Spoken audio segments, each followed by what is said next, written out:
चलिए आप सभी लोग एक बार फिर से आज पुनः रेडी हो जाइए। हिंदी का सेशन स्टार्ट होने वाला है। आप सभी के सामने आज बहुत ही महत्वपूर्ण प्रश्नों की श्रृंखला लेकर उपस्थित हुआ हूं, जो कि एसएससी जीडी के एग्ज़ाम की दृष्टि से बनाया गया है। पहला प्रश्न आपके स्क्रीन के सामने पढ़िएगा और सही उत्तर का चयन कीजिएगा। निम्नलिखित प्रश्न में दिए गए 4 विकल्पों में से उस विकल्प का चयन करें जो दिए गए मुहावरे के सटीक अर्थ को दर्शाता है। यहाँ पर एक दिया गया है मुहावरा कलेजे का टुकड़ा। तो कलेजे का टुकड़ा, इसका अर्थ क्या होगा? अत्यधिक दुख या असहनीय पीड़ा या अत्यधिक प्रिय या मन में बेचैनी। तो कलेजे का टुकड़ा है यानी सबसे ज़्यादा प्रिय है, यानी अत्यधिक प्रिय। यह आसान है ना। चलिए अगले प्रश्न की ओर चलते हैं।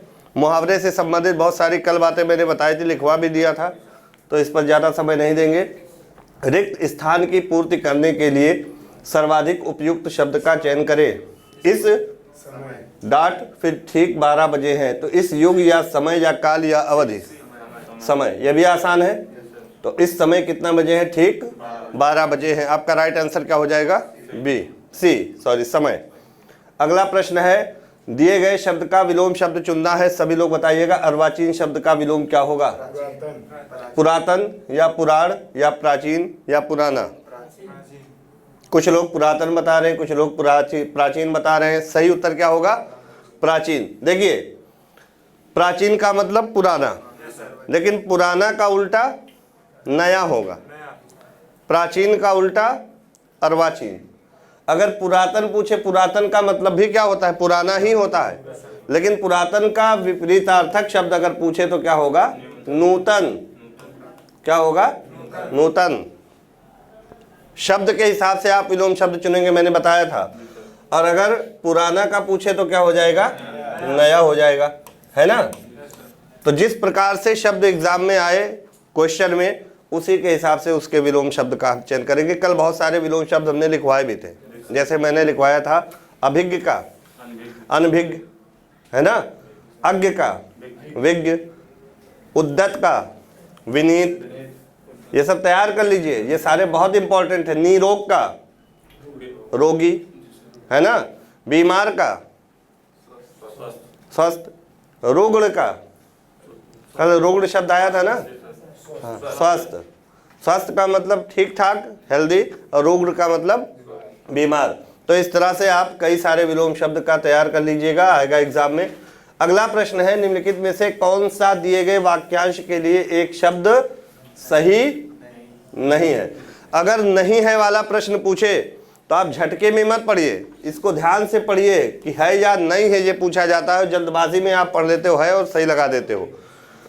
वह जिसकी दृष्टि दूर तक जाए, यानी 3 विकल्प इसमें सही होगा, एक विकल्प ऐसा होगा जो सही नहीं होगा। अगर जल्दबाजी में क्वेश्चन पढ़ोगे तो पहला विकल्प लगा दोगे सही, तीनों नहीं पढ़ोगे। लेकिन यहाँ पूछा है सही नहीं है, ये ध्यान देना है। दूरदर्शी या दूरंदेश या अग्रशोची या दूरदर्शन।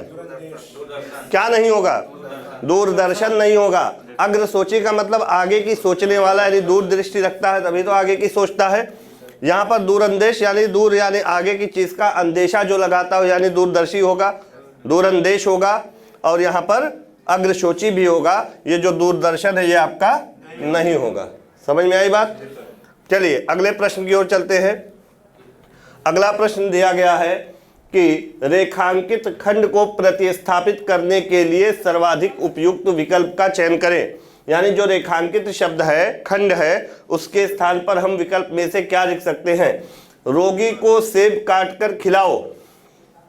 अब यहाँ पर है रोगी से या रोगी का या रोगी ने, किसी बदलाव की आवश्यकता है? अगर रोगी को स्थान पर किसी बदलाव की आवश्यकता है, अगर है तो कौन सा है?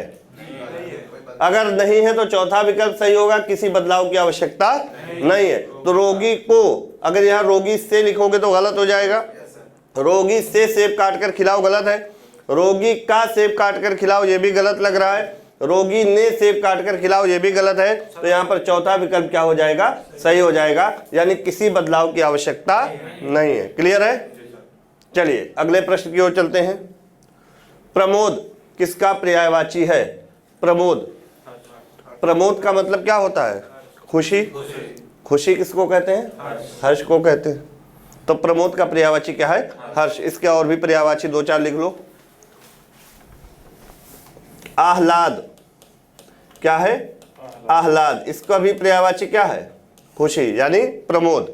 हर्ष, ये सब एक ही है। उल्लास, उल्लास नोट कर लीजिएगा फटाफट, ये सारे इंपॉर्टेंट है। इसके साथ साथ और क्या होगा? प्रमोद का सुख होगा, मौज मस्ती, मौज मस्ती, प्रसन्नता, ये सब किसके पर्यायवाची हैं? प्रमोद के। शोक का पर्यायवाची क्या होगा? रंज, गम, है ना? ये सब किसके हैं? शोक के। विवाद, पीड़ा, ये सब, हाँ विवाद भी होगा। चलिए अगले प्रश्न पर चलते हैं। सही वर्तनी वाले शब्द का चयन करें।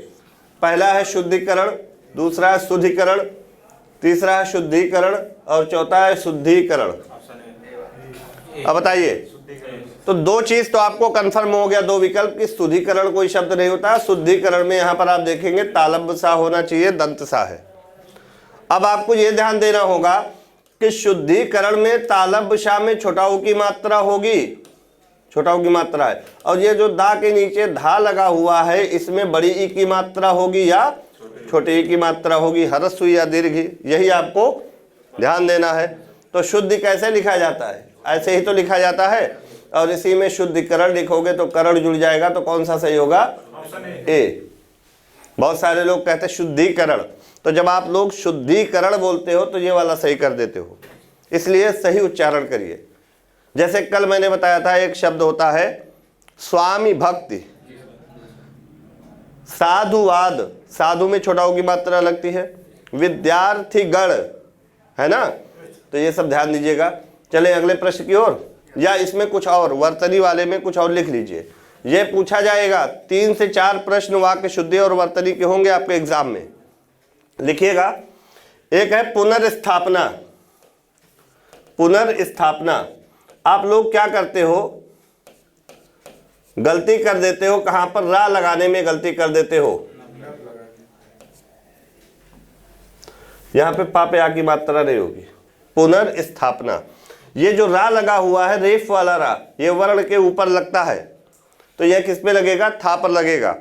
ये आधा रा है। कैसा रा है? आधा। भी इसको मैं समझा दे रहा हूं, 3 तरह के रा का प्रयोग करते हैं।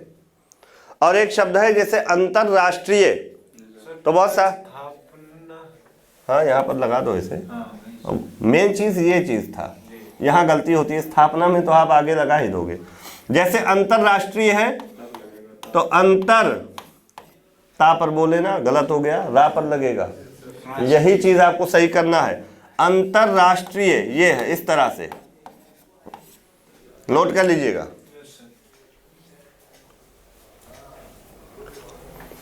एक शब्द है सरसों, सरसों अनुस्वार होगा, यहां पर स्त्रीलिंग में आता है ये सरसों। एक शब्द है ऋषि, ऋषि में छोटी की मात्रा होगी, ऋषि नहीं होता, ऋषि। मुनि, मुनि में छोटी की मात्रा होती है। एक शब्द है सामर्थ्य। सामर्थ्य कैसे लिखेंगे? देखिए, सामर्थ्य हम लोग ऐसे बोल देते हैं और ऐसे लिख देते हैं, जो कि सरासर गलत है। सामर्थ्य होता है, तो यहां पर जब आप सामर्थ्य लिखेंगे तो आधा था और या के ऊपर रा लगेगा, सामर्थ्य होता है। हो गया? तो एक शब्द है दंपति, चलिए लिखिएगा दंपति, कैसे लिखेंगे? आधाता होगा। चलिए मैं और लिख दे रहा हूं आधाता, ऐसे क्या सही होगा दोनों में? पहला तो आधा माँ तो लिखा है, दोनों ही गलत लिखे हुए हैं, अशुद्ध हैं। यही आपको बताना है। दंपति होता है, यहाँ पर दीर्घ की मात्रा आएगी, ये सही होगा, दंपति होता है। नोट कर लीजिएगा, ऐसे गलती हो जाती है एग्जाम में सामान्य शब्दों में। एक शब्द है घनिष्ठ, घनिष्ठ बोलते हैं ना, होता क्या है? घनिष्ठ होता है, ठा होता है, ये ध्यान दीजिएगा। और अक्सर लोग गलत बोलकर गलत लिख देते हैं, घनिष्ठ होता है, ठा होगा, नहीं घनिष्ठ नहीं लिखवाए। चलिए लिखवाए हैं तो दोबारा लिख लीजिए, लिखवाए तभी तो नहीं सही बता पा रहे हो। घनिष्ठ होता है, ठीक, क्लियर। अब यहां पर देखिएगा, मैंने बताया 3 तरह के राह होते हैं, इसके बारे में थोड़ी सी जानकारी ले लीजिएगा, तीनों राह के बारे में। ये सारे शब्द हो गए ना सबके? देखिए, एक जो राह होता है वो खड़ी पाई पर लगता है। किस पर?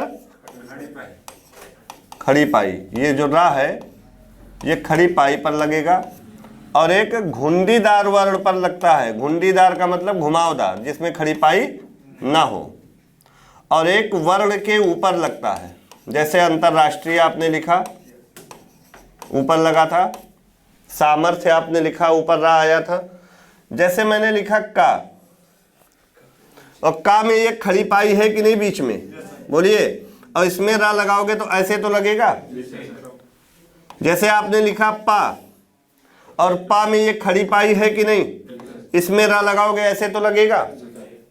तो ये जो खड़ी पाई में रा लगता है, ये वाला, ये पूरा रा होता है, यानी इसमें स्वर शामिल होता है, ठीक। और ये जो घुंडीदार वर्ण होता है, जैसे आपने लिखा टा, इसमें खड़ी पाई है, घुमावदार है ना, इसमें रा कैसे लगाओगे? नीचे इस तरह से। जैसे आपने लिखा डा, इसमें रा कैसे लगाओगे? इस तरह से, है ना। तो ये भी जो डा में रा या टा में रा लगा है, ये भी पूरा रा होता है। पूरा रा का मतलब इसमें स्वर शामिल होता है, क्लियर। लेकिन जो वर्ण के ऊपर ऐसे रा लगता है, रेफ वाला रा कहते हैं इसको, ये जो रा होता है ये आधा रा होता है, यानी इसमें स्वर शामिल नहीं होता है। अब यहां पे जैसे मैंने लिख दिया क्रम या प्राण, ठीक। अब यहां पे जो क्रा लिखा हुआ है, अगर इसको हम तोड़ेंगे तो का आधा होगा। ये जो रा है ये पूरा है ना, तो ये का प्लस रा लिखा हुआ है। रा पूरा है, का आधा है, ठीक। इसको तोड़ेंगे। अब रा को भी तोड़ देंगे तो स्वर इस तरह से बाहर आ जाएगा। ऐसे ही अगर हम प्रा को तोड़ें यहां पर, तो पा लिखा हुआ है आधा, रा लगा हुआ है पूरा, ऐसे लिखा हुआ है, इसमें आ की मात्रा लगी है। देखिए, अगर इसको तोड़े, रा को तोड़े, तो रा प्लस आ लिखा हुआ है, क्लियर है। लेकिन ये जो रा है, ये टा वाला रा, ये भी पूरा है, यानी टा आधा है और रा पूरा, यही तो लिखा है। ऐसे डा आधा है और रा पूरा है, क्लियर। लेकिन यहां पर जो वर्ण के ऊपर रा है ये आधा होता है। जैसे आपने लिखा कर्म, कर्म ऊपर रा लगा है। अब यहां पे अगर इसको हम तोड़ें तो रा आधा है, यानी रा को पहले लिखना होगा, और फिर माँ पूरा है, माँ को बाद में लिखना होगा। तो आप पढ़ोगे कर्म, रा पहले आएगा, माँ बाद में आएगा कि नहीं आएगा? तो आधा रा जिस पर लगा होता है वो उस वर्ण के पहले उच्चारित होता है। कर्म, रा पहले आएगा, माँ बाद में। रा आधा है, माँ पूरा है, क्लियर है? बोलिए। चलिए, तो यहां पर 3 तरह से रा का प्रयोग होता है। तो आपने एक शब्द लिखा था क्या? अंतरराष्ट्रीय। तो आपने रा के, आपने ता के ऊपर रा लगाने के प्रयास किया था, तो गलत हो जाता कि नहीं? अगर हम ऐसे लिख दे, यहां पर ध्यान दीजिएगा, ऐसे बहुत सारे लोग ऐसे लिख देते हैं, आप लोग भी गलती किए थे। तो यहां पे जो रा है इसका उच्चारण पहले होगा कि नहीं? ता के। तो अंत, अंत लिखा है, ये अर, पहले रा होगा, फिर ना होगा, फिर ता होगा ना, अंत। तो गलत हो जाएगा कि नहीं? अब अगर इसको हम ऐसे लिखेंगे तो यहां पे अंत पहले पढ़ेंगे, फिर क्या आएगा? आधा रा, तो अंतर, फिर पूरा रा, अंतरराष्ट्रीय हो जाएगा कि नहीं हो जाएगा? बोलिए। जैसे आपने लिखा है सामर्थ्य, ध्यान दीजिएगा। अब इसमें जो रा लगा है ये आधा रा है कि नहीं है? आधा रा है तो पहले उच्चारित होगा, तो सामर, मां के बाद रा हल्के से झटके के साथ होगा, चूंकि आधा रा है। सामर, फिर था और या सामर्थ्य। अगर आप यहां पे लगा दोगे तो सारमथ्य हो जाएगा। माँ के पहले रा का उच्चारण होगा ना, तो ये गलत लिखा होगा, इसीलिए इसका उच्चारण सही क्या होगा, ऐसे। ठीक, क्लियर है सबको? तो तीनों रा के बारे में पता चला आपको, है ना? जो खड़ी पाई पर रा लगता है वो पूरा रा, जो घुमावदार वर्ण पे नीचे लगता है वो भी पूरा रा, लेकिन जो वर्ण के ऊपर लगता है रेफ वाला वो क्या होता है, आधा रा होता है। और आधा रा का उच्चारण हम उस वर्ण के पहले करेंगे जिस वर्ण पर रा लगा होगा, है ना? तो ये चीज ध्यान दीजिएगा, अब कभी ऐसी गलती मत करिएगा। चलिए अगले प्रश्न पर चल, या एक और बचा था मैं बता दूं यहीं पर। जैसे आपने लिखा था सरसों, सरसों, यहां पर ये क्या है, बिंदु, अनुस्वार। बिंदु का मतलब क्या होता है, अनुस्वार होता है, ये वाक्य वर्तनी में काम आएगा। और एक होता है चंद्र बिंदु, इसका मतलब क्या होता है, अनुनासिक। क्या होता है, अनुनासिक। अनुस्वार जो होता है ये, इसका जो उच्चारण होता है ये नाक से केवल होता है। कहां से, नाक से, यानी उच्चारण के दौरान हवा केवल नाक से बाहर निकलती है। लेकिन जो अनुनासिक होता है चंद्र बिंदु, इसका उच्चारण नाक से भी होता है और मुख से भी होता है, अर्थात उच्चारण करने के दौरान हवा नाक और मुख दोनों से बाहर निकलती है। अब यहां पर देखिए, जैसे आपने लिखा आ, बोलिए आ, कहां से हवा निकल रही है, मुख से। उच्चारण कहां से हो रहा है, मुख से। नाक बंद कर लो, आ हो जा रहा है कि नहीं, यानी नाक का कोई रोल नहीं है। तो इसको कहते हैं निरनुनासिक, यानी जिसका उच्चारण केवल मुख से हो, जिसके उच्चारण में केवल मुख से हवा बाहर है, नाक का बिल्कुल ही प्रयोग ना हो, ऐसे वर्ण को कहते हैं निरनुनासिक। निह का मतलब बिना, अनुनासिक का मतलब नाक के। लेकिन अब इसी के ऊपर मैंने एक बिंदु लगा दिया, अब नाक बंद करके इसका उच्चारण कर पाओगे, नहीं कर पाओगे। यानी ये जो बिंदु है अनुस्वार, इसका उच्चारण कहां से हो रहा है, नाक से हो रहा है। जैसे आपने लिखा अंक, अंक, नाक बंद कर को बोल पाओगे, नहीं बोल पाओगे। तो पता क्या चला कि जो अनुस्वार होता है इसका उच्चारण कहां से होता है, नाक से। जैसे अंकित, अंकित, है ना? जैसे आपने लिखा चंचल, जैसे आपने लिखा कंचन, तो ये सभी बिना नाक से नहीं उच्चारित हो सकते, इसमें अनुस्वार लगा है। और अनुनासिक जैसे चांद। अब यहां पर ध्यान दीजिएगा, चांद, चांद आप बोलेंगे तो नाक से भी ध्वनि आएगी और मुख से भी आएगी, पूरी तरह नाक से नहीं आएगी। अगर आप लिख दो चंद, तो यहां पे नाक से आ रहा है केवल चंद। अब इसको अगर चांद पढ़ेंगे तो गलत उच्चारण होगा कि नहीं होगा, क्योंकि ये क्या लिखा है, चांद। तो अनुनासिक मतलब नाक प्लस मुख दोनों से हवा बाहर निकलती है। क्लियर है? जैसे गांव, जैसे दांत, बहुत सारे शब्द हैं चंद्रबिंदु वाले। अब यहां पर जैसे चंद्रबिंदु का जो प्रयोग होता है वो अगर बिना मात्रा के ऊपर कोई वर्ण है तो चंद्रबिंदु लगाते हैं, लेकिन अगर मात्रा आ जाए किसी वर्ण के ऊपर तो उसके साथ चंद्रबिंदु का प्रयोग नहीं होता। ये जो ऊपर लाइन खींची जाती है, जैसे आपने लिखा दांत, तो दांत लिखकर ऊपर लाइन खींचते हो कि नहीं, इस लाइन को कहते हैं शिरोरेखा। क्या कहते हैं, शिरोरेखा। अगर शिरोरेखा के ऊपर कोई मात्रा आ जाए, ऐसे मात्रा आ जाती है ना कभी कभी, ऐसे भी मात्रा आ जाती है ना कभी कभी, बड़ी की आती है कि नहीं, कभी कभी ऐसे मात्रा आ जाती है ना, तो मात्रा आ जाए तो चंद्रबिंदु किस में बदल जाता है, बिंदु में बदल जाता है, क्योंकि मात्रा के साथ चंद्रबिंदु का प्रयोग नहीं करते। जैसे आपने लिखा है सरसों, अब सरसों में यहां ओ की मात्रा, यहां जो बिंदु है, अब इसका उच्चारण चंद्रबिंदु की तरह होगा, लेकिन मात्रा के साथ चंद्रबिंदु किस फॉर्म में यहां पर लगा है, बिंदु के रूप में लगा है। क्लियर है? जैसे हम लिख दे चकाचौंध, चकाचौंध है कि चौंध, चौंध है, अनुनासिक की तरह उच्चारण हो रहा है। क्योंकि यहां मात्रा आ गई इसलिए बिंदु का प्रयोग हो रहा है, चंद्रबिंदु का प्रयोग नहीं हो रहा। तो एक पॉइंट और जानिएगा कि कभी भी शिरोरेखा के ऊपर मात्रा दी होगी तो वहां पर चंद्रबिंदु का प्रयोग नहीं होगा, बिंदु का अनुस्वार का प्रयोग होता है। ठीक, चले अब अगले प्रश्न की ओर। क्लियर हो गया ना? तीनों रा जान गए, अनुस्वार अनुनासिक जान गए, निरनुनासिक जान गए, आ ई उ सब निरनुनासिक है, जितने भी स्वर है। क्योंकि स्वरों के उच्चारण में केवल मुख से हवा बाहर निकलती है, नाक से हवा बाहर नहीं निकलती। जैसे अब, कब, जब, किधर, इधर, उधर। नाक बंद कर लो और जो भी बोल दो, अगर सही उच्चारण हो जाए तो वो निरनुनासिक होगा, यानी नाक का प्रयोग नहीं होता उसमें। क्लियर है?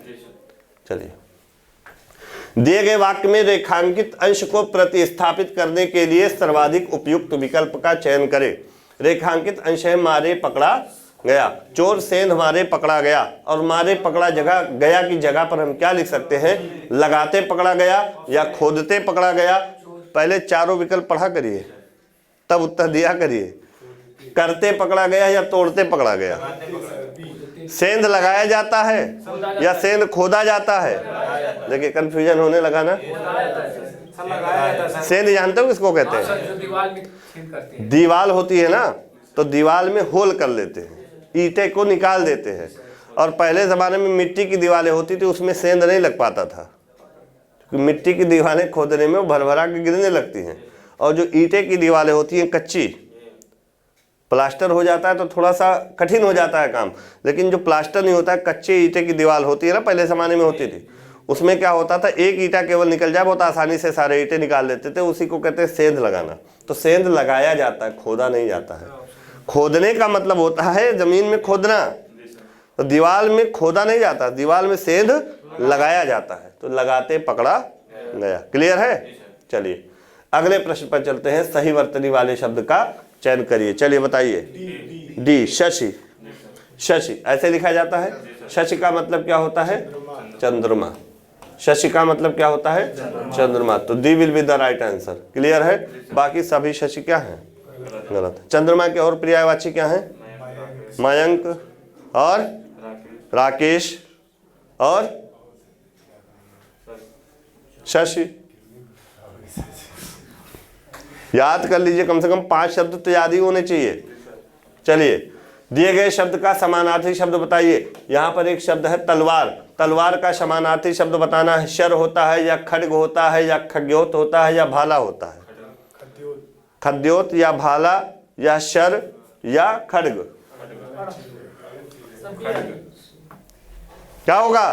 अरे यार, आप लोग पढ़े होगे। दे दी हमें आजाद बिना खड्ग बिना ढाल। तो खड्ग तलवार को कहते हैं, और ढाल तलवार जब चलाने वाला होता है तो रोकने के लिए ढाल का प्रयोग करता है। तो खड्ग का मतलब क्या होता है? तलवार। ठीक। अब यहां पर एक शब्द है भाला और एक शब्द है शर। इन दोनों के भी पर्यायवाची किसके हैं? शर। शर किसको कहते हैं? बाढ़ या तीर। लिख लो, बाढ़ या तीर। क्लियर है? अब यहां पर एक है भाला।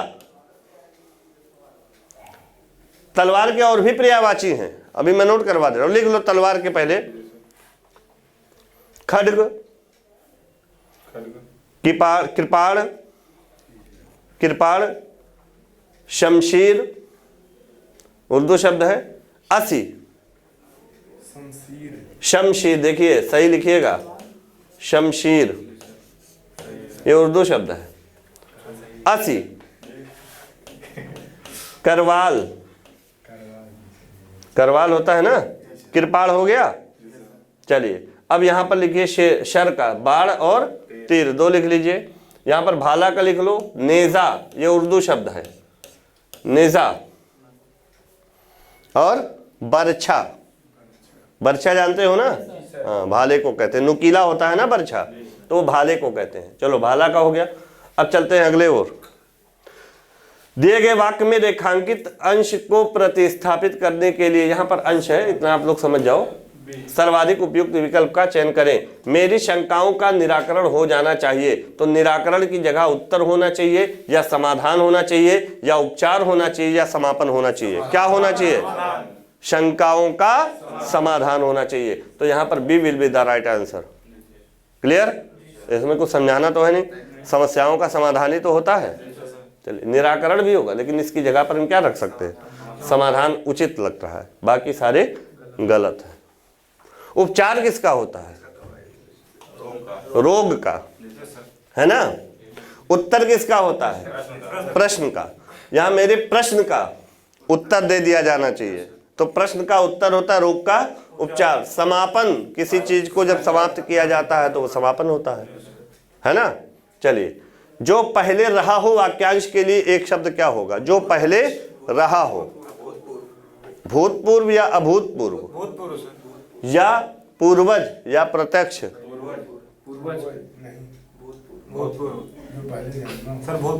भूतपूर्व होगा। ज्यादा दिमाग लगाओगे तो गलत हो जाएगा। भगवान ने जितना बुद्धि दिया है उतने लगाओ, उससे ज्यादा लगाओगे तो क्या हो जाएगा? गड़बड़ हो जाएगा। तो क्या होगा? भूतपूर्व। अब यहां पर एक शब्द और है, प्रत्यक्ष। प्रत्यक्ष का विपरीतार्थक शब्द होता है परोक्ष। तो प्रत्यक्ष का क्या होगा अर्थ? आमने सामने। प्रति प्लस अक्ष, यानी अक्ष यानी आंख के प्रति यानी सामने, जो आंख के सामने हो। लिख लो, प्रत्यक्ष जो आंखों के सामने हो, जो आंखों के सामने हो। अभूतपूर्व, इसका भी लिख लो, जो पहले घटित ना हुआ हो। भूतपूर्व का उल्टा अभूतपूर्व। आ उपसर्ग जुड़ा है ना, तो आ उपसर्ग नकारात्मक संस में जोड़ा जाता है, जो पहले घटित ना हुआ हो। चलिए, पूर्वज तो जानते ही हो यार। पूर्व माने पहले जन्म, तो आपसे जो पहले जन्मा वो आपके पूर्वज ही तो हैं। तो आपके पूर्वज कौन है? आपके पिताजी, दादा, दादा के परदादा, फिर उसके ऊपर पर स्क्वायर दादा। दिए गए वाक्यांश के लिए एक शब्द दीजिए जो देवताओं के योग्य हो। चलिए बताइए, जो देवताओं के योग्य हो। दैवीय या दैवी या दिव्य या देव योग्य? जो देवताओं के योग्य हो। दिव्य होगा। क्या होगा? दिव्य। देखिए आसान है, लेकिन आप भ्रमित हो रहे हो ना, तो इसी भ्रम को दूर करना है। आपको कंफर्म उत्तर जानना है, सस्पेंस वाला नहीं। चलिए लिखिए दिव्य। यह जो दैवीय शब्द है या दैवी शब्द है, यह किसके लिए प्रयुक्त होता है? कृपा के लिए होता है, इच्छा के लिए होता है। तो जो देवताओं के योग्य है वो क्या होता है? दिव्य। चलिए, रिक्त स्थान की पूर्ति करने के लिए सर्वाधिक उपयुक्त शब्द का चयन करें। उनकी पत्नी, महिला, नारी या स्त्री भी उनके साथ आई है। उनकी पत्नी, पत्नी सही हो जाएगा, है ना। आसान है। चलिए, दिए गए वाक्य के किस भाग में त्रुटि है? इस पुस्तक का यह 9वां संस्करण है। संस्करण है, क्या सही होगा? किस भाग में त्रुटि है? का यह या संस्करण है या 9वां या इस पुस्तक? क्या गलत है इसमें? बाकी सही है। संस्करण जो लिखा है इसकी वर्तनी शुद्ध नहीं है, तो इसकी वर्तनी कैसे होगी? यहां पर ध्यान दीजिएगा, संस्करण होता है, इस तरह से लिखा जाता है। यहाँ पे संस्करण लिखा हुआ है, ये गलत लिखा हुआ है, तो इसकी जगह अगर ये हम रख दें ये शब्द तो सही हो जाएगा। तो बी आपका उत्तर सही होगा। इस भाग में क्या है? त्रुटि है ना। क्लियर? देखिए, वाक्य शुद्धि के बारे में कभी कभी संज्ञा संबंधी अशुद्धि आती है, कभी कभी विशेषण संबंधी, कभी कभी लिंग वचन कारक संबंधी अशुद्धि आती है। तो चलिए कुछ यहीं पर हम, चूंकि वाक्य शुद्धि से संबंधित प्रश्न है, आपको कुछ शब्दों के, कुछ वाक्यों के माध्यम से समझाने का प्रयास करते हैं। चूंकि नियम तो पढ़ नहीं पाना है, नियम पढ़ने के लिए कम से कम समय चाहिए उतना, और आपको अभ्यास करवा दे रहा है कि एग्जाम में आप प्रश्नों को सही कर लो। इन फ्यूचर जब क्लास चलेगी तो क्लास में सारे नियम बताए जाएंगे। अभी फिलहाल लिखिएगा, जैसे लिखिए एक शब्द पूजनीय व्यक्ति। पूजनीय व्यक्ति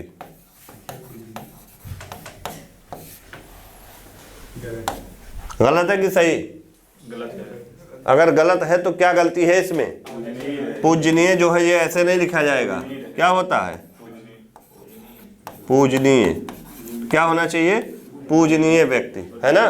तो पहले पूजनीय व्यक्ति लिख लो, फिर इसको सही कर लो, पूजनीय की जगह पूजनीय। सही लिखे हो तो कोई बात नहीं, सही लिखे हो तो कोई बात नहीं।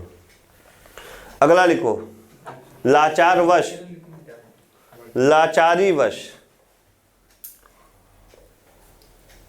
लाचार वश को सही करके लिख लो, लाचारी वश। अगर कभी लाचार वश लिखा हो कोई शब्द किसी वाक्य में आ जाए तो इसका मतलब ये गलत है। क्या सही है? लाचारी वश। ठीक है, ध्यान दीजिएगा छोटी छोटी गलतियों को। अगला लिखिएगा, सुखमय शांति, सुखमय शांति।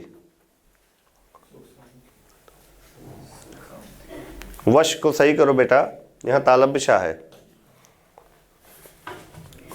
सुखमय शांति, क्या ये सही है?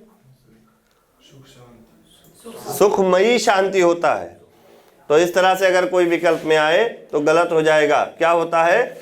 सुखमयी शांति। नोट करके सही कर लो, सुखमयी शांति।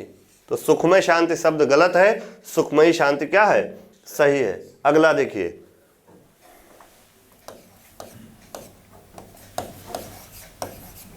माननीय मंत्री जी, ऐसे दिया होता है ना। क्या गलत है इसमें? माननीय गलत है, क्या सही होगा? तो माननीय होगा, सही कर लो, माननीय होता है। एक शब्द अब कभी कभी लिख के आ जाता है, आप सभी लोग ध्यान नहीं देते हो। जैसे एक शब्द है सौंदर्यता, सौंदर्यता सही है? सौंदर्यता सही लिखा है? गलत है। क्या गलती है? क्या गलत है? सौंदर्य शब्द सही है, सौंदर्यता नहीं। सुंदरता सही है लेकिन सौंदर्यता गलत है, सौंदर्य होना चाहिए। तो यहां पर आप इसको सही करके लिख लो, सौंदर्य। सुंदरता सही है लेकिन सौंदर्यता गलत है। ऐसे लाघवता, लाघव होना चाहिए, लिख लो।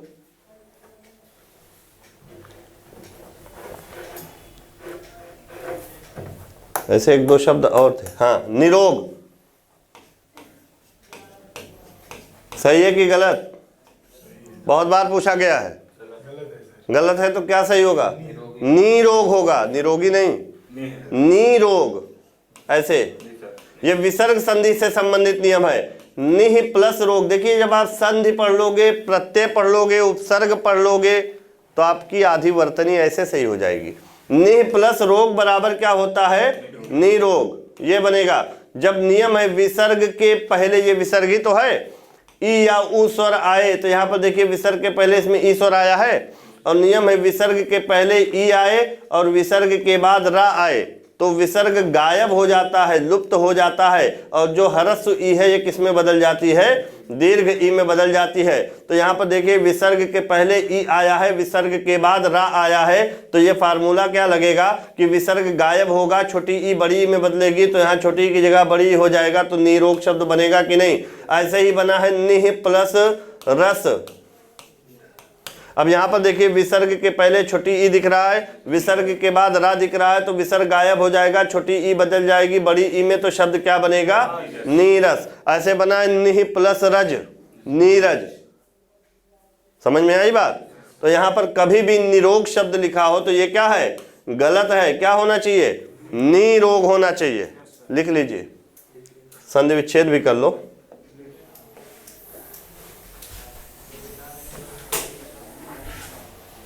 चलिए आगे देखते हैं। और एक दो शब्द और था बहुत महत्वपूर्ण, लेकिन अब अभी याद आएगा तो हम बता देंगे। चलिए अब अगले प्रश्न पर चलें। अगला प्रश्न है, दिए गए गद्यांश में कुछ शब्द हटा दिए गए हैं, दिए गए विकल्पों की सहायता से रिक्त स्थानों की पूर्ति करें। चलिए, प्रत्येक संख्या के लिए सर्वाधिक उपयुक्त का विकल्प का चयन करें। हो सकता है, यहां से शुरू है, आप सोचते हो कि जैसे आपके बाबा ने जिंदगी बिताई है या छोड़ी है या निभाई है या काटी है। क्या होगा? बिताई है। क्या होगा? बिताई है। आज मार्कर काम कर रहा है, कुछ चेंजिंग हुआ है। वैसे ही आपके बाप ने और शायद वैसे ही आप भी। जैसे बाबा ने जिंदगी बिताई है, बाबा मतलब पिताजी के पिताजी ने, वैसे ही आपके बाप ने यानी पिता ने और वैसे है आप ही जिंदगी बिताए हैं। खाने पहनने का वही ढंग मतलब तरीका, वही पूजा पाठ, पूजा पाठ, वही अपने देवी देवता और वही नाते संबंध परिवार या घर, वही नाते रिश्ते। अब यहाँ पर रिश्ते ना दिया होता तो दूसरा हो जाता, लेकिन रिश्ते दिया है तो नाते होगा यहाँ पर, है ना। वही नाते रिश्ते, वही आचार संस्कार या विचार या व्यवहार या उपचार। आचार के साथ क्या आएगा? विचार। तो वही आचार विचार, वही अपने पराये, क्या होगा? पराये। विलोम दिया है ना, आचार का विलोम विचार, अपने का विलोम पराये, है ना। क्लियर हो गया? भर दीजिए फिर से एक बार पूरा। क्या होगा? बाबा ने जिंदगी बिताई, वैसे ही आपके बाप ने शायद वैसे ही आप भी। खाने पहनने का वही ढंग, वही पूजा पाठ, वेरी गुड। वही अपने देवी देवता, वही नाते रिश्ते, वही आचार विचार, वही अपने पराये, वही उमंगे मन में घुमरती हुई क्या है? वही पीड़ाएं। क्लियर है? तो ये था आपका गद्यांश। चलिए लिखिएगा। एक शब्द है बेफिजूल। बेफिजूल लिखिए। बेफिजूल कहते हैं बेफिजूल की बातें मत करो। क्या ये सही है? क्या ये सही है? अगर नहीं है तो क्यों नहीं है? शाम को विकल्प ये नहीं कि नहीं है, अगर नहीं है तो क्या सही होगा? नहीं, वो सब नहीं है। बताइए। फिजूल शब्द का मतलब होता है बेकार, तो जब फिजूल शब्द का मतलब बेकार होता है तो बेफिजूल शब्द गलत है। केवल क्या होगा सही? फिजूल। उर्दू शब्द है फिजूल, लिख लीजिए। चलिए एक वाक्य लिखिए। दही बड़ी अच्छी है। हाँ, दही बड़ी अच्छी है। दही बड़ी अच्छी है। इसका आप लोग शुद्धिकरण करिए। दही स्त्रीलिंग है पुल्लिंग? पुल्लिंग है। दही पुल्लिंग है, ध्यान दीजिएगा। दही क्या है? पुल्लिंग है। तो बड़ी अच्छी की जगह क्या होना चाहिए? बड़ा अच्छा है। दही मीठा होता है, मीठी नहीं होती है। दही खट्टा होता है, खट्टी नहीं होती है, क्योंकि दही क्या है? पुल्लिंग है। तो दही बड़ा अच्छा है, दही बड़ा नहीं, दही बड़ा अच्छा है। अगला लिखिए। आपने बड़ी अनुग्रह की। आपने बड़ी, आपने एक में लिखो, आपने एक ही शब्द में लिखो। आपने बड़ी अनुग्रह की। यहां पर अनुग्रह शब्द स्त्रीलिंग है पुल्लिंग? अनुग्रह शब्द पुल्लिंग है। तो आपने बड़ा अनुग्रह किया। आपने बड़ा अनुग्रह किया। अगला लिखिए। लड़के और लड़कियां चिल्ला रहे हैं। लड़के और लड़कियां चिल्ला रहे हैं। कोई ज़रूरी नहीं है कि हम जो बोले वो गलत ही हो। बताइए इसमें गलती है? नहीं है। देखिए यहाँ पर दिया है लड़के और लड़कियां चिल्ला रहे हैं। लड़के और लड़कियां। अगर एक स्त्रीलिंग हो और एक पुल्लिंग हो, दोनों और से जुड़े हो, तो लिंग हम क्रिया का बाद वाले संज्ञा के अनुसार रखते हैं। तो यहाँ पर लड़कियां हैं तो क्या होगा? चिल्ला रही हैं। क्या होगा? चिल्ला रही हैं। अगर यहाँ होता लड़कियां और लड़के, तब हो जाता चिल्ला रहे हैं ना। अगला लिखिएगा। गुणवान महिला। गुणवान महिला। सही है? क्या होना चाहिए? महिला है तो यहां पर गुणवती होना चाहिए। गुणवान पुल्लिंग है और गुणवती उसका स्त्रीलिंग। बुद्धिमान पुल्लिंग है, बुद्धिमती उसका स्त्रीलिंग। श्रीमान पुल्लिंग है, श्रीमती उसका। तो जब वान वाला संज्ञा कोई हो तो वती लगा दे तो स्त्रीलिंग, और अगर मान आए संज्ञा के अंत में तो मति लगा दे तो स्त्रीलिंग। जैसे भगवान भगवती, भाग्यवान भाग्यवती, बुद्धिमान बुद्धिमती, है ना, श्रीमान श्रीमती। क्लियर है? तो स्त्रीलिंग पुल्लिंग ऐसे भी सही कर सकते हो। अगला लिखिएगा मेरा शपथ। मेरा शपथ, शपथ ली जाती है, स्त्रीलिंग है। क्या होना चाहिए? मेरी शपथ। देखिए स्त्रीलिंग पुल्लिंग कैसे सही कर सकते हो, आपको मैंने बताया था एक तरीका, आप फॉलो कराइए। मेरा मेरी, कैसा कैसी, कौन सा कौन सी, है ना। अगर इधर वाले के साथ वाक्य सही लगे तो पुल्लिंग, मेरी कौन सी या कैसी के साथ आए तो स्त्रीलिंग। कैसी शपथ या कैसा शपथ, कैसी शपथ। मेरा शपथ या मेरी शपथ, मेरी शपथ स्त्रीलिंग है ना। क्लियर है? जैसे पानी, कैसा पानी या कैसी पानी, कैसा पानी, पानी पुल्लिंग। चाय, कैसा चाय या कैसी चाय, कैसी चाय स्त्रीलिंग। शराब, कैसा शराब या कैसी शराब, कैसी शराब स्त्रीलिंग। स्याही, कैसा स्याही या कैसी स्याही, कैसी स्याही स्त्रीलिंग। तो चाय, स्याही, शराब, छाछ, बूंद, ये सब स्त्रीलिंग। बाकी द्रव पदार्थ क्या है? पुल्लिंग। जैसे दही, कैसा दही या कैसी दही, कैसा दही होगा। जैसे सिरका, कैसी सिरका या कैसा सिरका, कैसा सिरका। इत्र, कैसा इत्र या कैसी इत्र, कैसा इत्र। सब क्या हो जाएंगे? पुल्लिंग हो जाएंगे। क्लियर है? ऐसे कोई भी शब्द आप रख सकते हो। समझ में आ गई बात? तो ये अगर आप इतना ही केवल याद कर लो, एक दो बार लिख लो, तो आप सही कर सकते हो कि नहीं कर सकते? है तो बहुत सारे नियम स्त्रीलिंग पुल्लिंग के, लेकिन ये ऐसा नियम है कि जो आप कम समय में ज़्यादा से ज़्यादा शब्दों को सही कर सकते हो। ठीक, एक और लिख लीजिए आज का लास्ट। महादेवी विदुषी कवि हैं। विदुषी किसका स्त्रीलिंग है? विद्वान का। तो महादेवी विदुषी कवि हैं, इसमें क्या होना चाहिए? कवियत्री होना चाहिए। कवि चूंकि पुल्लिंग के लिए आता है और महादेवी वर्मा स्त्रीलिंग है, तो कवियत्री मैंने बताया भी था कैसे आप लिखोगे। यहां पर देखिए इस तरह से लिखा जाएगा, कवियत्री। क्लियर? तो आज की क्लास को मैं यहीं पर समाप्त कर रहा हूं। फिर मिलते हैं कल इसी ऊर्जा के साथ। आप सभी लोग जिस तरह से मेहनत से पढ़ाया जा रहा है उसी तरह पढ़ते भी रहिए। हमारा प्रयास ये रहता है आप ज़्यादा से ज़्यादा प्रश्नों को हल कर पाएँ। किसी एक प्रश्न के माध्यम से बहुत सारे प्रश्नों को हल कराने का। तो जय हिंद, जय भारत।